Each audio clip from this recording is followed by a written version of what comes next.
이곳에 오셔서 이곳에 앉으소서. 이곳에서 드리는 예배를 받으소서. 주님의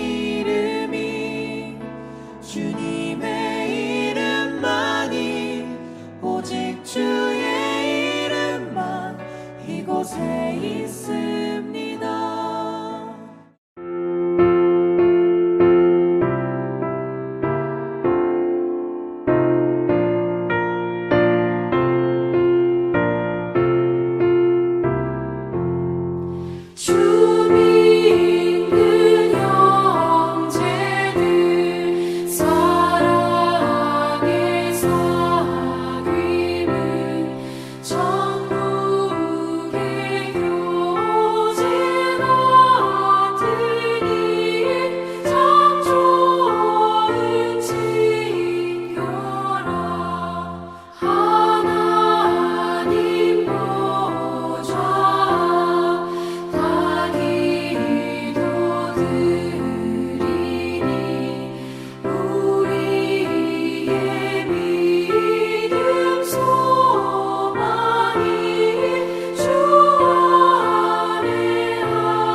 영재대학교 배움의교회 새벽묵상에 오신 여러분들을 주님의 이름으로 환영하고 축복합니다.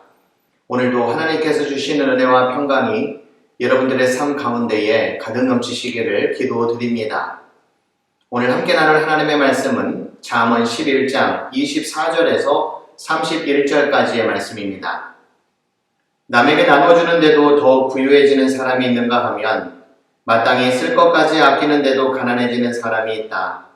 남에게 베풀기를 좋아하는 사람이 부유해지고 남에게 마실 물을 주면 자신도 갈증을 면한다.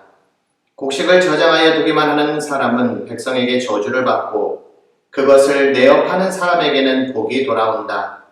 좋은 일을 애써 찾으면 은총을 받지만 나쁜 일을 애써 추구하면 나쁜 것을 되받는다. 자기 재산만을 믿는 사람은 넘어지지만 의인은 푸른 나뭇잎처럼 번성한다. 자기 집을 해치는 사람은 바람만 물려받을 것이요 어리석은 사람은 마음이 지혜로운 사람의 종이 될 것이다. 의인이 받는 열매는 생명의 나무요 폭력을 쓰는 사람은 생명을 잃는다.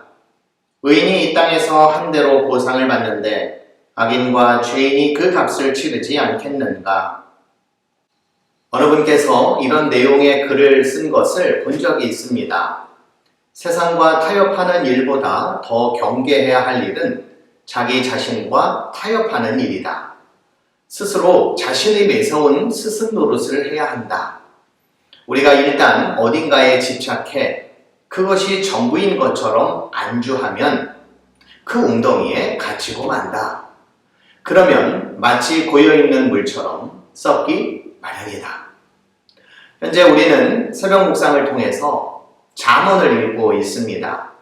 바늘이나 침처럼 콕 찌르는 말씀을 읽고 고개를 끄덕이는 일이 있으셨을 테고 그 말씀대로 살지 못했던 날들을 반성하면서 마음을 고쳐드신 일도 계실 것입니다.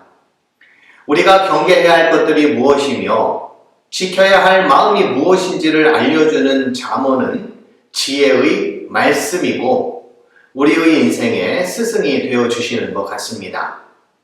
바라기는 계속되는 말씀의 은혜를 통해서 그동안 세상 일에 집착하고 안주하고 갇혀 있었던 우리의 마음과 정신이 새로워지는 경험이 있기를 소원합니다. 오늘 본문 24절은 현실의 법칙과는 다른 법칙을 하나 설명합니다. 남에게 나누어 주는데도 더욱 부유해지는 사람이 있는가 하면 마땅히 쓸 것까지 아끼는데도 가난해지는 사람이 있다. 이 말씀을 듣고 여러분은 전자와 후자 중 어디에 해당이 된다고 생각하십니까? 아마 후자라고 생각하는 사람이 더 많지 않을까 생각이 드는데요. 저 역시도 그런 생각을 해본 적이 많았기 때문입니다. 나를 위해 쓰는 것도 많은 것 같지 않고 사치는 더더욱 없는 것 같은데 왜 내 삶은 점점 가난해져 가고 있는 걸까 하는 생각 말이죠. 우리가 그런 생각이 드는 것은 부요함 혹은 풍요로움에 대한 이해의 차이 때문이지 않나 싶습니다. 흔히 풍요는 부족함의 부재를 의미합니다. 부족하다고 느끼면 느낄수록 세상 천지 부족한 뿐으로만 보입니다. 이런 경우 해결할 수 있는 방법은 두 가지가 있는데 하나는 풍요를 채우기 위해서 많이 만들거나 다른 하나는 내가 적게 원하는 것입니다. 여러분은 어느 것을 선택하시겠습니까? 당연 많이 만들려고 하지 않을까요? 우린 없는 것에 대해 그리고 없이 살아가는 것에 대해서 점점 덜 익숙해지는 삶으로 가고 있습니다. 때문에 어떻게 해서든지 더 많이 얻고 만들고 채우려고 노력할 것입니다. 그걸 탓하는 것은 아닙니다. 나쁘다고 할 수도 없고요. 그런데 오늘 잠언의 말씀은 이런 방법도 제공해 줍니다. 바로 나누어 주는 것입니다. 하지만 신기하게도 나누면 부유해진다고도 말씀합니다. 여기서 부유함이란 유형적이거나 물질적인 가치는 아닙니다. 샘을 수 있는 성질이 아니라는 겁니다. 그것은 마음의 풍요입니다. 마치 작은 콩 하나를 나눔으로써 둘이 얻는 기쁨입니다. 우리는 세상의 그 어떤 힘이든 흐름이든 그러한 것들 때문에 우리의 마음을 빼앗겨 살 때가 많습니다. 하나님의 말씀으로 산다고 다짐을 하지만 거부할 수 없는 세상의 가치가 말씀의 가치를 침범할 때가 있습니다. 그런 우리에게 잠언의 말씀은 침이 되고 바늘이 되어 우리에게 한 방 놓습니다. 남에게 나누어 주는데도 더욱 부유해지는 사람이 있다. 올 한 해 이 말씀에 의지하여 우리가 어떤 형편에 있든 다른 이들과의 나눔을 통해 상생의 기쁨과 풍요로움을 만끽할 수 있기를 소원합니다. 이어지는 말씀에도 보면 나눔의 풍요로움을 계속해서 언급하고 있습니다. 남에게 베풀기를 좋아하는 사람이 부유해지고 남에게 마실 물을 주면 자신도 갈증을 면한다. 곡식을 저장하여 두기만 하는 사람은 백성에게 저주를 받고 그것을 내어 파는 사람에게는 복이 돌아온다. 자기의 재산만을 믿는 사람은 넘어지지만 의인은 푸른 나뭇잎처럼 번성한다. 프랑스의 철학자인 에마누엘 레비나스는 타자의 윤리 개념을 주장하여 잘 알려진 인물입니다. 그에 따르면 인간의 도덕적인 책임은 타자와의 연결이라고 설명을 했습니다. 특별히 그는 다른 이들의 호소에 대한 응답이 인간으로서 가지는 책임이 되어야 한다고도 말을 했습니다. 그러면서 나는 내가 무언가를 소유하고 있고 나의 혹은 우리의 테두리가 있으니까 라고 하는 그러한 생각은 타자와의 관계를 끊게 만들고 자신의 삶을 테두리 안에 매몰시킨다고 했습니다. 그리고 그는 이것을 죽음이라고도 표현을 했습니다. 숨을 쉬지 않는 것만이 죽음이 아닌 숨을 쉬고 있어도 타자와의 연결이 느슨해지거나 없으면 죽음이 될 수도 있는 것입니다.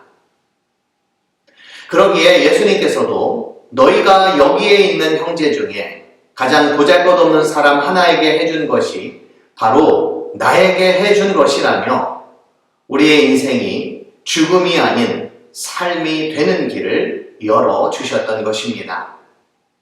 착하게 산다는 것은 여러 가지로 생각해 볼 수 있지만 타인과의 관계에서 볼 때에는 자신이 소중한 만큼 상대방의 인격과 그리고 자존심 그리고 그의 모든 것을 소중히 여기는 것입니다.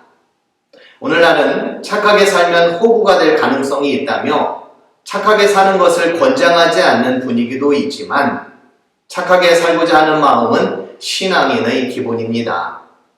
왜 그렇습니까? 하나님께서 우리와 맺은 관계는 give and take, 즉 주고받는 관계가 아닌 받을 만한 자격도 없는 이들에 대한 따뜻한 마음이었고 사랑이었기 때문입니다. 더욱이 십자가에서 보여주신 예수님의 사랑은 나와 내가 결코 다르지 않고 하나님 안에서 하나님을 드러낸 구속의 사건이기 때문에 더더욱 그렇습니다. 다른 이들과 더불어서 착하게 살아갔으면 좋겠습니다. 올 한해 배움의 교회 공동체 안에 착하고 바른 양심을 가지고 더불어 살아가는 그러한 분위기가 넘쳐났으면 좋겠습니다. 착하게 살면 나뭇잎처럼 피어난다고 공동번역 28절은 설명하고 있는데 이제 봄을 기다리는 나무와 꽃처럼 우리의 삶도 착하고 의로운 행실로 날마다 푸르게 피어오르는 복된 인생들이 다 되시기를 주님의 이름으로 기도드립니다. 기도하시겠습니다. 주님, 받을 만한 가치가 없음에도 불구하고 엄청난 사랑을 우리에게 베풀어 주신 하나님의 그 마음을 우리가 헤아리도록 주님 도와주옵소서. 예수 그리스도의 십자가의 사랑으로 하나님과 우리가 그리고 우리의 이웃이 하나가 되도록 만들었던 것처럼 올 한해 우리의 삶을 통하여 나와 우리 가족, 나와 우리의 이웃, 나와 우리 교회 공동체가 하나가 되는 복된 한 해가 되도록 주님 도와 주시옵소서.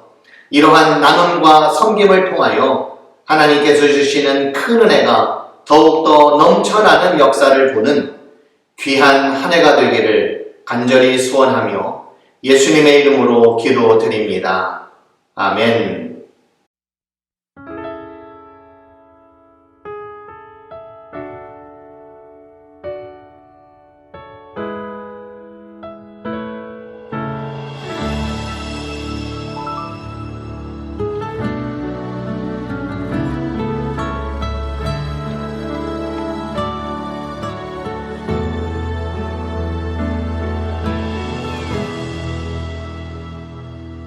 나눔 그것은 믿음의 걸음입니다. 나눔 그것은 순종의 첫 단추입니다.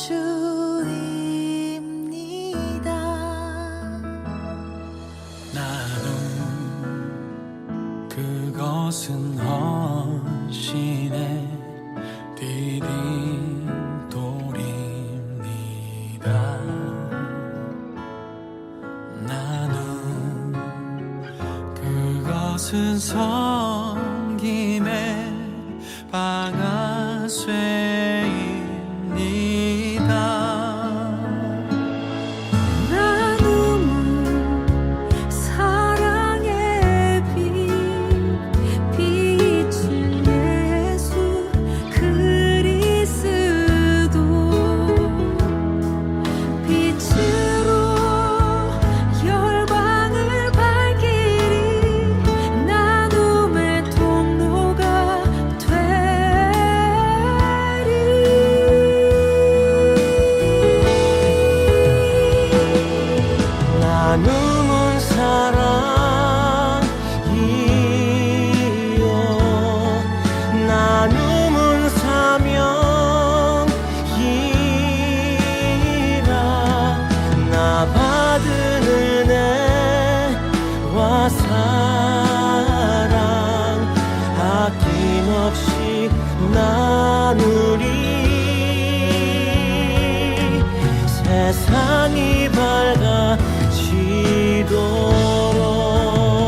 세상이 밝